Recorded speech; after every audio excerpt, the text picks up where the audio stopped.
SLT Mobitel, the connection. SLT Mobitel, the connection.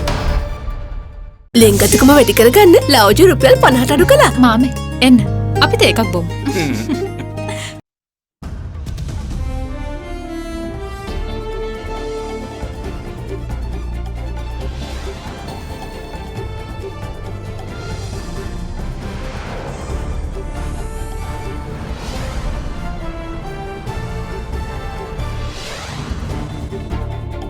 Tonight, power precautions. The PUCSL says power cut fears unwarranted and emergency purchase approval only if necessary. We have enough water in our reservoirs to produce at least 900 gigawatts of power. Celebrating in partnership, India Air Force joins Priority 1 Defence Partner Sri Lanka for Air Force 70th anniversary celebrations. Silent agitation. The Colombo Archdiocese calls for island-wide Black Sunday church protests against Easter attack report disappointment. No one left out. Quarantined and COVID-19 positive students allowed to sit for the GCE ordinary level examinations today. All that and much more coming up on First at 9. This Monday, the 1st of March, 2021. Alcohol අඩංගු hand sanitizer භාවිත කරන්න. ලෙඩ රෝග ඇති කරන විෂ බීජවලට එරෙහිව සටන් කරන්න. හඳුන්වා දීමේ මිල රුපියල් 350යි. From AdaDerana, this is AdaDerana First at 9. Live from Studio 24 in Colombo. Good evening and welcome to First at 9. I'm Dhammika Kanai. Now, the Public Utilities Commission says that approval for possible emergency power purchases is only a precaution and does not indicate any future power outages. Further, PUCSL Chairman Janaka Ratnaik added that the country has sufficient hydropower capacity to produce at least 900 gigawatts of power, which would be enough to prevent any outages. The topic of power in Sri Lanka is always a sensitive one, with the question of whether the island can meet the ever-increasing demand always being a talking point. Certain media reports said recently that the Public Utilities Commission of Sri Lanka is planning an emergency power purchase upon request by the Ceylon Electricity Board. This led to concerns raising fears of power interruptions. First at 9 contacted Chairman of the Public Utilities Commission Janaka Ratnaika over the matter, and he insisted the people should not have any fears of power outages since the island's reservoirs have adequate water to generate power. People have been talking about impending power cuts in time to come because this is based on the historical data that a few years back we had power cuts. But at this moment we have nothing to worry about it because we have enough water in our reservoirs to produce at least 900 gigawatts of power. And on top of that, we usually generate around 41 gigawatts per day, out of which 7% is from the hydropower. So if you look at the water levels of the reservoirs, we should be able to manage our resources maybe for next 2-3 months. And if you look at the water levels of the reservoirs at the moment, if you compare the data with last 4 to 5 years, we have the highest level of water capacities in our reservoirs. If you look at last 2 years, we had maybe around 300 to 400 gigawatts of capacity. So if you look at the historical data and the current levels of water, we have nothing to worry about water cuts. And on top of that, if we are to purchase any power in an emergency or supplementary basis, PUCSL has gathered the board members for an emergency board meeting next week to give the necessary approvals for CB to purchase power if necessary. So we are trying to avoid impending or unexpected issues when it comes to power cuts in the near future. Sri Lanka's best health insurance with the fastest claim settlement. Soft Logic Life. Pay just 500,000 rupees to reserve your unit today. Mulberry Residence. As Sri Lanka Air Force prepares to celebrate 70 years of patrolling the country's airspace tomorrow, members of the public will be given an opportunity to have a once-in-a-lifetime experience from the 3rd to the 5th of this month. As part of the celebrations, an air show has been planned in the skies off Gullface Green from 5 p.m. onwards, with a ceremonial flypast of both Sri Lankan and Indian military aircraft, including the Indian Air Force Surya Kiran Aerobatics team. Issuing a statement on the arrival of the Indian Air Force contingent, the Indian High Commission reiterated its government's intention to continue its military cooperation with Sri Lanka as a Priority 1 defence partner. The Sri Lanka Air Force celebrates its 70th anniversary tomorrow. A commemorative ceremony is to be held tomorrow that will include the presentation of President's colours to the No. 5 fighter and No. 6 helicopter squadrons of the Sri Lanka Air Force. In addition, a ceremonial flypast and aerobatic display has been scheduled in the skies of Gorface Green from the 3rd to the 5th of March. Joining the Sri Lankan Air Force flyers for the flying display on the day will be a contingent of 23 Indian Air Force and Navy aircraft. This will include aerobatic displays by Indian Sarang Advanced Light Helicopters, the Indian Air Force's Surya Kiran Aerobatics Team, Tejas fighter aircraft, Tejas trainers, and Dornier Maritime Petrol aircraft. The Indian High Commission in Colombo yesterday released a statement announcing the arrival of the Indian contingent and calling it a testimony to the strong bonds of friendship and close interoperability shared between the corresponding forces of India and Sri Lanka. Labelling Sri Lanka as a Priority 1 partner for India in the sphere of defence, the High Commission statement also reiterated the Indian government's cooperation assurances given at the Trilateral Maritime Security Cooperation talks held last year. With that, Commander of the Sri Lanka Air Force, Air Marshal Sudarshana Patirana, inspected the ongoing rehearsals and interacted with the Indian Air Force and naval pilots today. So we are really grateful and thank you for Indian Air Force to come and be with us to share our 30th anniversary and ensure the comradeship and the friendship between the neighbours. The 2020 GCE Ordinary Level examinations commenced today across over 4,500 exam centres in strict adherence to health and safety guidelines. With the examinations being conducted under the cloud of coronavirus pandemic, measures were taken to provide the required facilities to students at quarantine centres as well as treatment centres, where 38 students who are COVID-19 positive were allowed to sit for the exam. GCE Ordinary Level examination for the year 2020, which was scheduled to be held last December, was postponed due to the second outbreak of COVID-19 in the country. In a bid to ensure that the education activities of students are not hampered due to the pandemic situation, the Ministry of Health took steps to hold the postponed examination in March. As such, the Ordinary Level examinations commenced this morning across 4,513 examination centres across the island, with strict adherence to health and safety protocols by both candidates and exam supervisors. A total of 622,352 candidates have qualified to sit for the examination, and out of which 423,746 are school candidates, while 198,606 are private candidates. The scenes at the examination centres were largely positive, with students adhering to health and safety protocols as they entered the premises. The exam got underway at 8:30 this morning. With this being the third major examination to be held in the island amid the COVID-19 pandemic, the government has had some degree of practice on how to make the process more accommodative for the candidates. Measures were taken to ensure that even those who have tested positive for the virus can sit for the exam. Accordingly, 40 special examination centres are set up across the island to address such a situation. Meanwhile, candidates were receiving treatment for COVID-19 at the district hospital in Undugoda in Kegol and the Pimura Base Hospital in Kaluthara too sat for the examination at the special examination centres established at the hospitals. In the meantime, an examination centre was established at the Sunitha Vidyalaya in Wataraka for the students who are under probationary custody. Meanwhile, Commissioner General of Examinations Sanath Pujitha said provincial and zonal education directors gave positive feedback on the first day of the Ordinary Level examinations.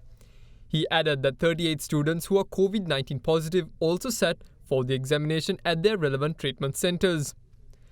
Further, students who are undergoing quarantine were also facilitated to take the exam at special dedicated classrooms set up at examination centres.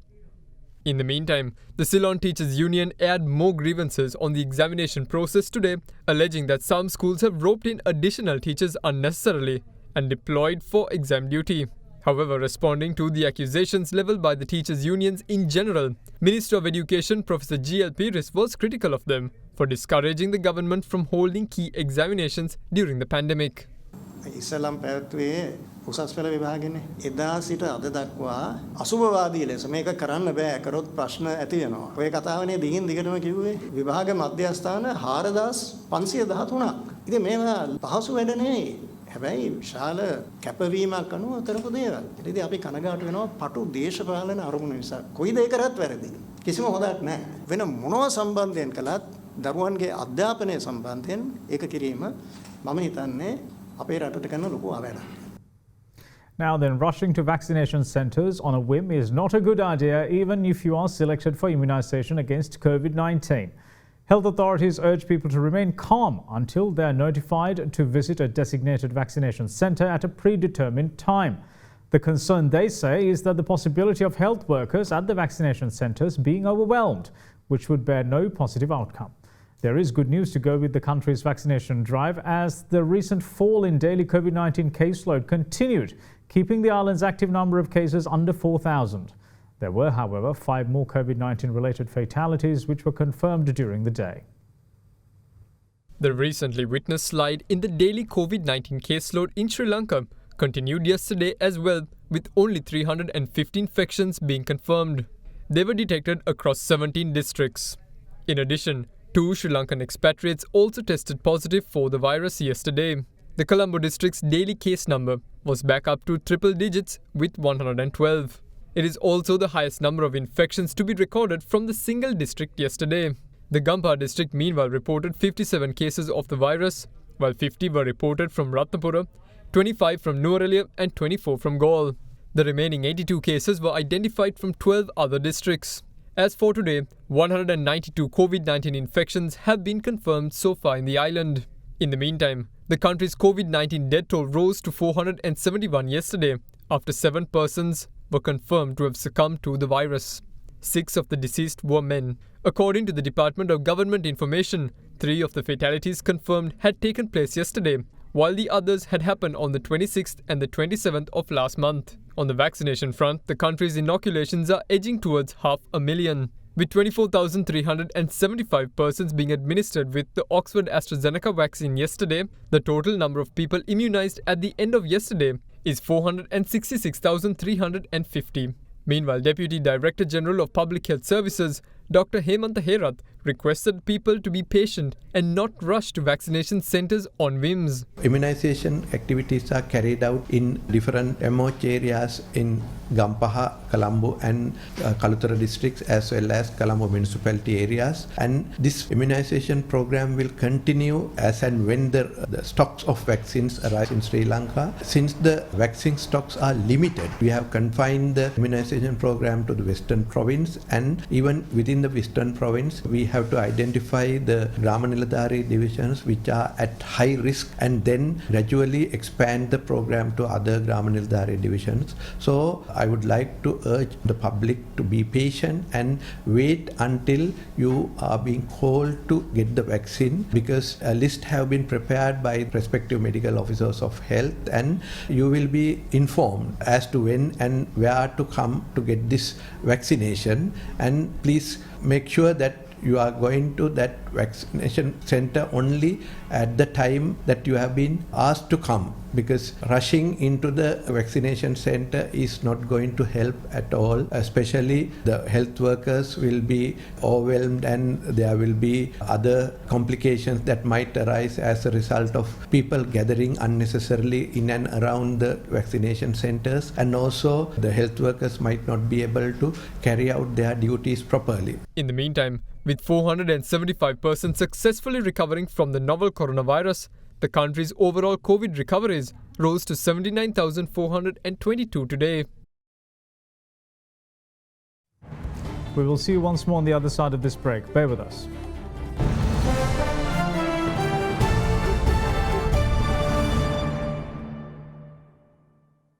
නිවසේ මෙවැනි මතු පිට රැඳෙන විස බීජ 99.9%ක්ම විනාශ කරන Vim Cleaners. Welcome back. You're watching First at 9. Now, Prime Minister Mahinda Rajapaksa is of the view that a country cannot survive without a religious background, as it is prone to go astray. He also warns that the day a country's hierarchy disregards religious leaders will be the day that they spell the end for themselves. Chief incumbent of the Ambalangoda Sri Vijayarama Temple, Most Venerable Ambalangoda Suddharmathera was bestowed the title of Deputy Prelate Matara of the Amarapura Siri Saddhamma Yuktika sect yesterday. The relevant ceremony worked off at the Hirevatta Sri Vijayarama Temple in Ambalangoda was presided over by Prime Minister Mahinda Rajapaksa yesterday. දේශීය වශයෙන් හා විදේශීය වශයෙන් විශාල බලවේග අපේ රට ගොදුරු කරගන්නට අපේ ජාතිය ගොදුරු කරගන්නට අපේ ශාසනය ගොදුරු කරගන්නට කටයුතු කරමින් සැලසුම් කරන යුගයක් බවට පත් වෙලා තියෙනවා. ඉතින් ඒ යුගයේදී අපේ ජනාධිපතිතුමත් අගමැතිතුමත් අපට යෝධ ශක්තියක් වෙලා තියෙනවා. රටක් ජාතියක් ආගමික පසුබිමක් නැත්තම් ඒ රට අයාලේ යනවා. ජාතිය අයාලේ යනවා. අපේ වාසනාවට බුදු පුත්‍රයන් අද මේ රටේ සිටින නිසා උන්වහන්සේලා කරන දේශනා හා උන්වහන්සේලාගේ කැපවීම නිසා අපේ රට තරක් දුරක වාසනාවක් වෙලා තියෙනවා. රටක් ජාතියක් ආරක්ෂා වෙන්න නම් හැම අවස්ථාවකම අපේ ආගමික නායකයින්ගේ මැදිහත් වීම දැකලා තියෙනවා. මේ මැදිහත් වීම තුළ තමයි අපේ රට ආරක්ෂා කරන්න අපේ රට හරි මගට ගෙන යන්න පුළුවන්කම තියෙන්නේ පාලකයින්ට. පාලකයින් ආගමික නායකයින් පිළිබඳව තැකීමක් නොකර දවසට අපි දැකලා තියෙනවා ජනතාව ප්‍රතික්ෂේප කරනවා. නිසා කරන සේවය මේ රටේ ජනතාව සාමාන්‍ය ජනතාව හැම අවස්ථාවකම අගය කොට සලකනවා. In the meantime, opposition leader Sajith Premadasa says that the country will not need any common candidate to defeat the government in the future, as he remains the ideal person for the job. He added that all the past confusion and chaos in the country was a result of conflict between such a common candidate and the country's Prime Minister. These comments came amidst allegations levelled at the government of engaging in commission trickery by editing the second volume of the Easter Sunday terror attack report.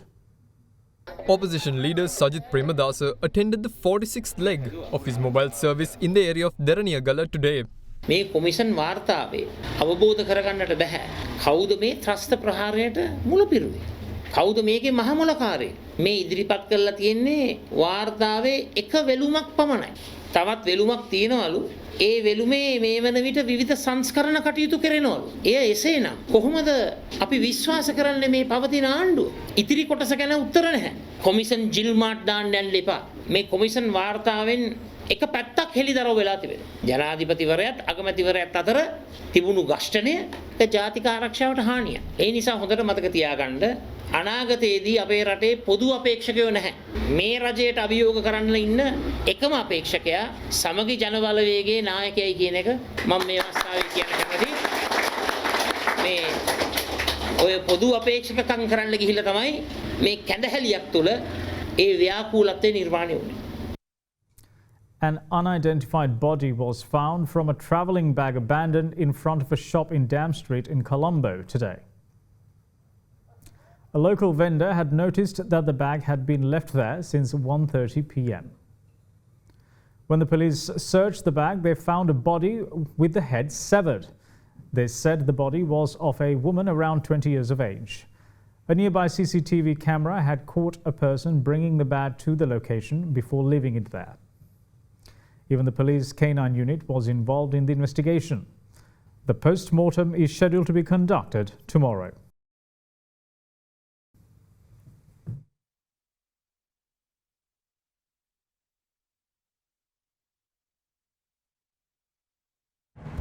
We will see you shortly. Stay with us.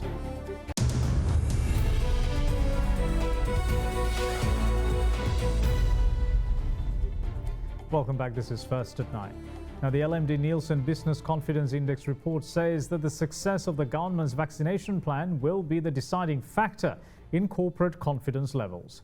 This was stated in the report after the February index dropped by 2 points to 120, citing the detection of a more virulent virus strain and increased infections and deaths in Sri Lanka that has muted hopes for normalcy. The LMD Nielsen Business Confidence Index January score of 122 has been followed by a 2-point dip in February to 120. This is viewed as a sign that the index has stabilized, with the government having set a vaccination target of sufficient numbers to achieve herd immunity in the first half of 2021. According to the report, the barometer of business confidence is nevertheless 10 notches above its average for the last 12 months. In the report, Nielsen's Director Consumer Insights Terika AdaDerana stated that although the COVID-19 situation is yet to abate in Sri Lanka and new cases and deaths continue to rise, Sri Lankan businesses continue to forge ahead cautiously to salvage their businesses. In terms of sensitivities, as in the past months, the most pressing issues cited by business people include the impact of COVID-19, followed by inflation and the unabated spread of bribery and corruption. On the national front, corporate executives cite the spread of the virus and the economic outlook as being of highest priority. Further, the plight of children in terms of education has emerged as a cause for concern. In terms of projections, AdaDerana says that with a new and more virulent strain of the virus identified in Sri Lanka and an increased rate of infection and deaths, the hope of the country getting back to normal is somewhat muted. She adds that if this trend continues, there is a possibility that both the BCI and Nielsen's consumer confidence indices will plummet again. AdaDerana adds that should the country see more light at the end of what she termed a long and dark tunnel, business confidence could reverse direction and reach higher ground. She adds that while this could be true, the pace and effectiveness of Sri Lanka's immunization program is likely to drive sentiment in the near term, along with whether or not the ongoing spread of COVID-19 persists. Now taking a look at the Colombo Bourse, the all-share price index fell by 38.21 points to end at 7,438.13, while the S&P SL 20 index of more liquid stocks ended at 2,964.30, following a loss of 2.33 points today. Market turnover was 1.8 billion rupees. Now here's Dimantha Matthew to give you a brief report on today's market performance. The market seemed to have failed to sustain the positive momentum as we saw the index today ending in the red. So the market was down by around 38 points for the day, with the index ending at 7,438 points. So what we see is that the index failed to basically break the 7,500 psychological barrier that is there. So overall the market started off on a positive note, and during the first half of the day the market remained positive with relatively higher buying interest in the overall market. However, as the day progressed, we saw selling pressure slowly entering the market, and then the index started to decline and ended in negative territory, down by around 38 points. CTC led the decline in the overall index, weighing heavily on the index, and the rest of the market had positives and negatives in a mixed way. And overall what we saw is capital goods sector and the transportation sector had a lot of investor interest. In the currency market, the rupee closed week at 195 rupees and 50 cents to 196 rupees against the US dollar today, while bond yields edged up slightly. However, the rupee last ended at 194 rupees and 50 cents to 195 rupees and 50 cents last Thursday. Now let's take a look at how the Sri Lankan rupee traded against other major currencies during the day.